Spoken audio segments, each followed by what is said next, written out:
അങ്ങനെ ഈ വർഷത്തെ വെക്കേഷനും ഏകദേശം നമ്മളോട് ടാറ്റ പറയാനായി. ഞങ്ങൾ യുഎഇനോട് കേട്ടോ. അപ്പോൾ ഇതാ കുറച്ച് നമ്മുടെ ഫേവറേറ്റ് ലിസ്റ്റിൽ പെടുന്ന ഐറ്റംസൊക്കെ ഇവിടെ ഉണ്ടാക്കി കൊടുക്കാണ്ട് പോയാൽ അതൊന്നും മോശമല്ലേ.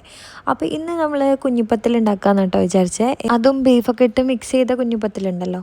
അപ്പോൾ ആദ്യം തന്നെ ബീഫ് കറി നമ്മൾ ഉള്ളിയും തക്കാളിയും ഇഞ്ചി വെളുത്തുള്ളി ഗരം മസാലയും മസാലപ്പൊടികളെല്ലാം ചേർത്ത് ബീഫൊന്ന് സെറ്റാക്കി എടുക്കുക. അതിലേക്ക് നമ്മൾ തേങ്ങയിൽ ജീരകവും ചെറിയുള്ളിയൊക്കെ ഇട്ട് അരച്ചിട്ട് ഈ ഒരു കറിയിലേക്ക് അതൊഴിച്ചു കൊടുത്തേ. ഞങ്ങളുടെ നാട്ടിലിത് പച്ചരിപ്പൊടിയാണ് ഉണ്ടാക്കുന്നതെങ്കിലും കണ്ണൂരിലിത് ഒറോട്ടിപ്പൊടി കൊണ്ടാണ് കേട്ടോ ഉണ്ടാക്കിയെടുക്കുന്നത്.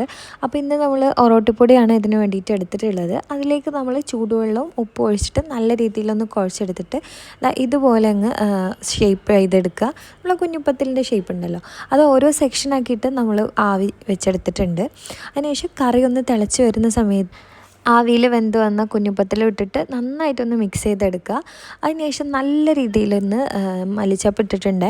മല്ലിച്ചപ്പ് നമ്മൾ അടുത്തുള്ള ഫാമിൽ നിന്ന് തന്നെ കിട്ടിയതുകൊണ്ടാണ് ഇത്ര പൊലിവിലിട്ട് കൊടുക്കുന്നത്. നല്ല ഫ്രഷായിട്ട് കിട്ടിയിട്ടുള്ളതാണ് കേട്ടോ. അപ്പോൾ ഇതൊന്ന് മിക്സ് ചെയ്തതിന് ശേഷം ചെറുള്ളി ഇട്ടിട്ട് ഒന്ന് വറവിട്ടെടുത്താൽ സംഭവം സെറ്റായി. ഒന്ന് ട്രൈ ചെയ്ത് നോക്കാം കേട്ടോ.